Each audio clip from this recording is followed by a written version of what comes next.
No, Your Honor. Ms. Thompson in her PSI did make some comments to the family, so we just asked them to state and show the family that. A woman was brutally stabbed to death inside the one place she should have been safest, her own apartment. There were no signs of a break-in, and police were left staring at a scene that felt wrong in ways they couldn't yet explain. Then one detail surfaced. Someone from another state had been there at exactly the wrong moment. She wasn't supposed to be in town, and her explanation kept changing. My heart is broken in ways words cannot express. Was she a frightened witness caught in the aftermath, or the only person who truly knew what happened behind that locked door? When she finally took the stand, was it the truth at last, or a story told too late to matter? How this became a murder case. On July 13th, 2022, police were called to an apartment complex in Tamarack, Florida. Inside one of the apartments, they found Kayla Hodgson. She was 23 years old, and she had been stabbed to death. From the start, police knew it was a homicide. What they didn't know was who had been inside that apartment with her. That question didn't have an easy answer. Kayla wasn't known to be in trouble with anyone. There were no recent police calls tied to her home, no public record of threats, and no obvious warning signs in the days leading up to her death. When detectives looked at her life, nothing jumped out as dangerous. Normally a case like this narrows fast. A partner, an ex, someone close by, someone whose presence makes sense. Here, that didn't happen. There wasn't a clear suspect in Kayla's immediate circle, and that forced investigators to step back and look at the case differently. As they worked through her recent relationships, one detail stood out. Kayla was dating a man who had recently broken up with Sakina Thompson. That fact alone didn't explain anything. Breakups happen. People move on. There were no restraining orders, no police reports, and no documented confrontations tied to that breakup. What mattered was what wasn't there. There was no evidence that Kayla and Sakina Thompson had ever spoken. No texts, no calls, no messages, no witnesses saying they had met. From everything presented later in court, these two women did not have a documented relationship of their own. That's when the case took a turn. If Kayla didn't know Thompson, then the question wasn't about an argument that went too far. It was about how someone who didn't belong in her life ended up connected to the moment she died. To answer that, police stopped focusing on relationships and started focusing on something else entirely: distance. At the time of the killing, Thompson was living in New York. Kayla was in Florida, hundreds of miles apart. Police began finding data that placed Thompson in South Florida around the same window as the killing. This didn't come from a tip or a rumor. It came from time-stamped records that showed movement across state lines, travel timing, and planning. Once police realized that Sakina Thompson might have been in Florida around the time Kayla Hodgson was killed, the case narrowed fast. From that point on, everything came down to one simple question: how did she get there? They began pulling anything that could show movement, travel information, ride-share data, timestamps. These weren't opinions or memories. They were digital footprints that don't forget when someone tries to move on. Those records showed Thompson traveling from New York to South Florida in the days leading up to July 13th, 2022. That alone didn't prove a crime.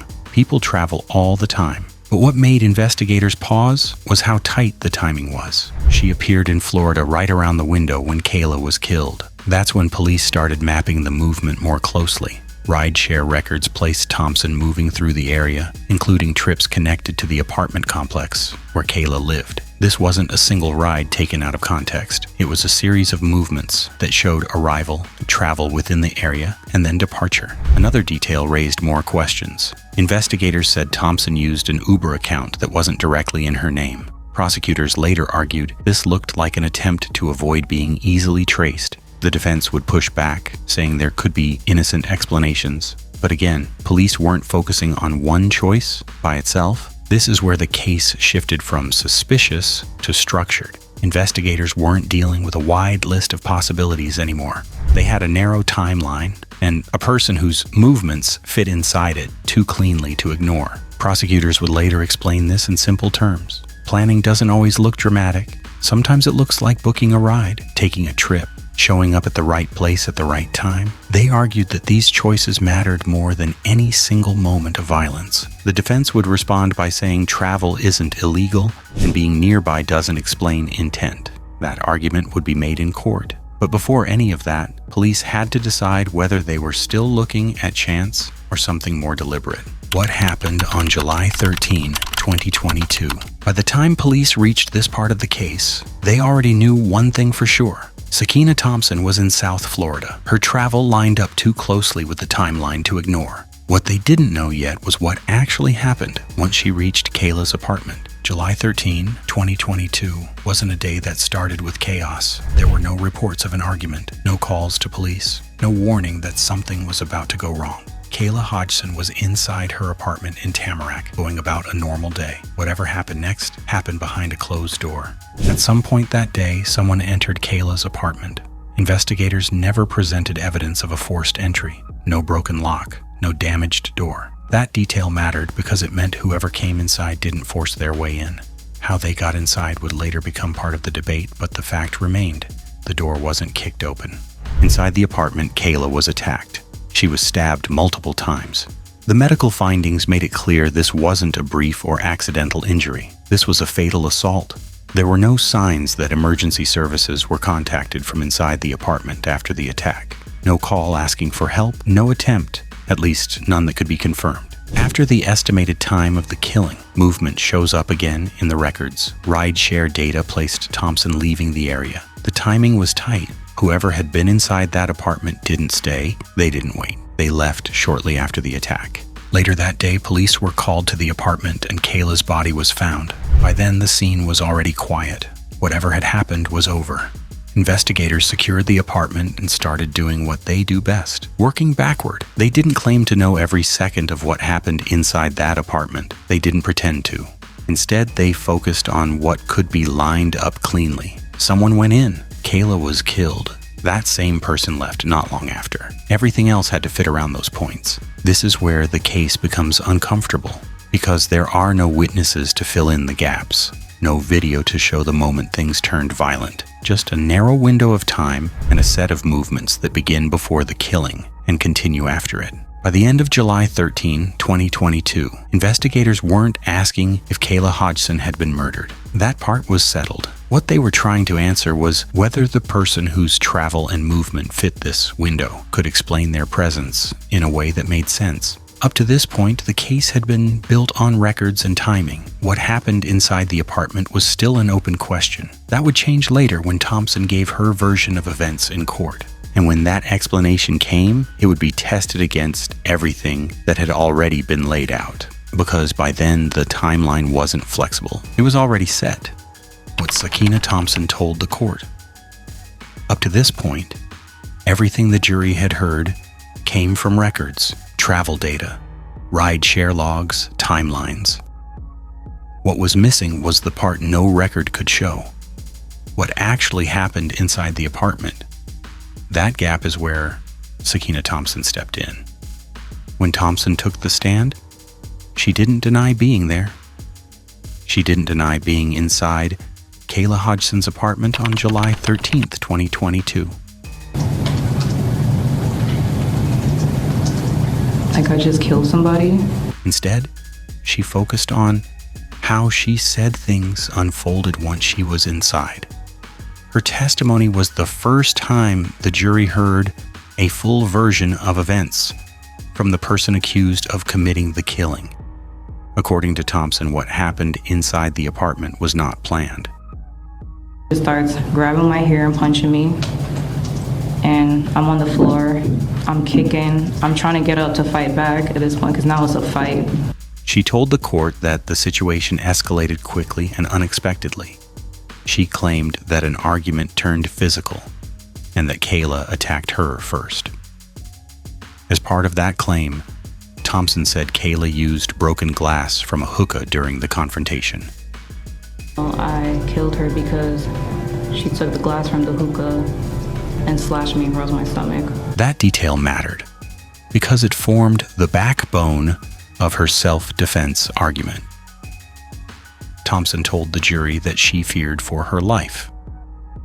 She described the encounter as chaotic and said she lost control in the moment. She also testified that she was pregnant at the time. told I was pregnant, so I felt like she was trying to hurt me and my baby. I didn't just fight for me, I fought for me and my baby. A point her defense team emphasized heavily, arguing it added urgency to her actions and explained her fear. In her version of events, there was no planning and no intent to kill. She framed the stabbing as a reaction, not a decision. Something that happened in the heat of the moment, not something she came to Florida intending to do.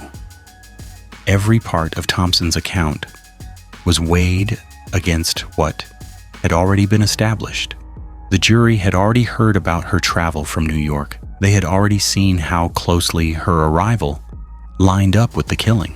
Now they were being asked to decide whether her explanation could fit inside that existing timeline. Prosecutors didn't argue that her story was impossible.